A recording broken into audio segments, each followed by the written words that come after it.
ॲथरच्या दमदार स्कूटर्स आता कुडाळमध्ये. ॲथर 450 आणि ॲथर रिस्टा. आजच भेट द्या Ather showroom, Mumbai Goa highway, Kudal, hotel spice कोकणच्या समोर. संपर्क 9730 10 64 77. मालवणचं ग्रामदैवत श्रीदेव रामेश्वर नारायण यांचा पालखी प्रदक्षिणा सोहळा मालवणवासियांच्या उपस्थितीत बुधवारी पार पडला. संपूर्ण बाजारपेठेत विद्युत रोषणाई, आकर्षक रांगोळी, विविध प्रकारचे देखावे करण्यात आले होते. फटाक्यांची आतिषबाजी, भक्तिमय वातावरणात हा पालखी सोहळा संपन्न झाला. मालवणचे ग्रामदैवत श्रीदेव रामेश्वर नारायण हे पालखीत बसून मालवण परिक्रमेसाठी बाहेर पडले. जिल्हाभरातून नागरिक उपस्थित राहून या सोहळ्याचा आनंद लुटतात.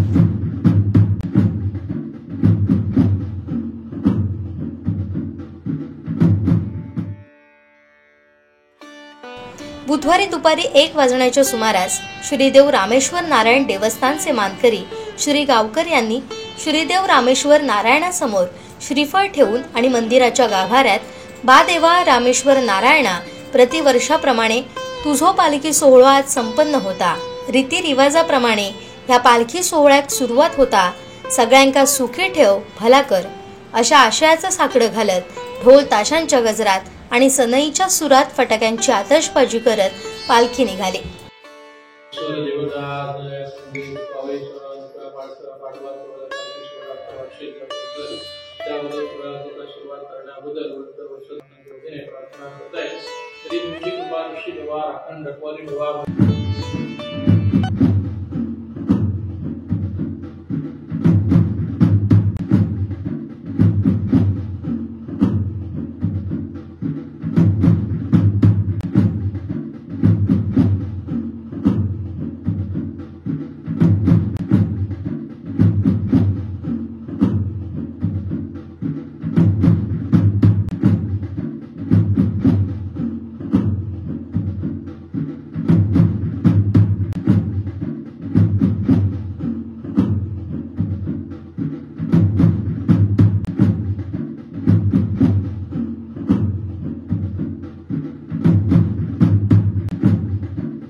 पालखी जसजशी पुढे सरकत होती तसतशी शेकडो भाविक भक्तजन या मिरवणुकीत सहभागी होत होते.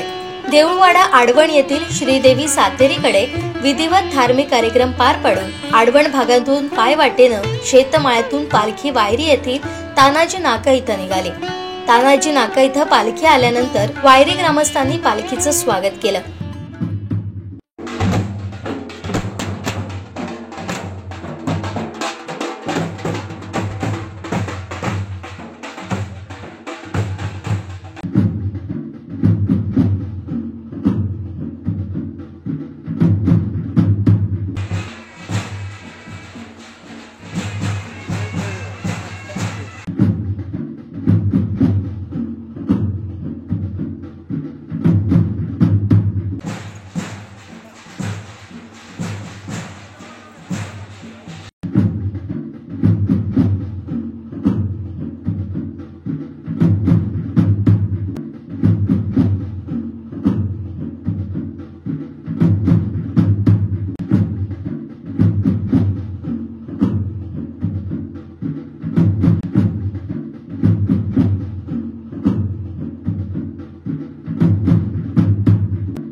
त्यानंतर वायरी भूतनाथ इथं श्रीदेव भूतनाथ देवी बहिणींची देवांनी भेट घेऊन तिला सांगणं केलं.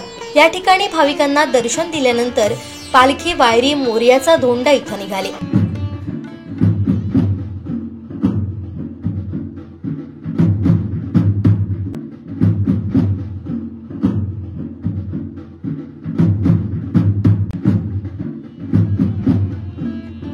मोरयाचा धोंडा या ठिकाणी मच्छीमारांनी पालखीचं मोठ्या उत्साहात स्वागत केलं। यावेळी मोरयाचा धोंडा, श्रीदेव दांडेश्वर, मकरेबाग या किनारपट्टीवर मच्छीमारांनी पालखीच्या स्वागतासाठी पताके लावून होड्या सजवून जय्यत तयारी केली होती।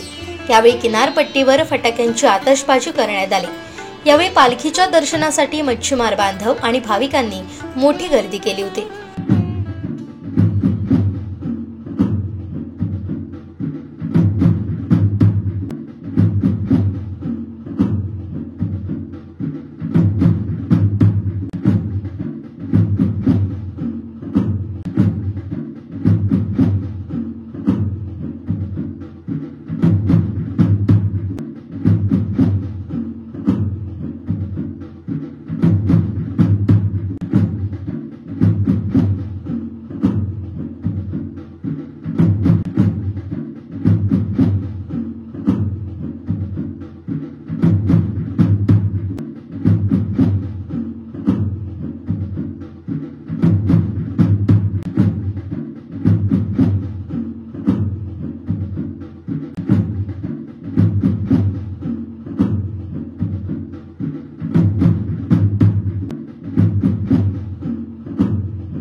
मोरयाचा धोंडा इथं मोरेश्वराच्या भेटीनंतर पालखी दांडी इथं दांडेश्वर मंदिराकडे थांबले।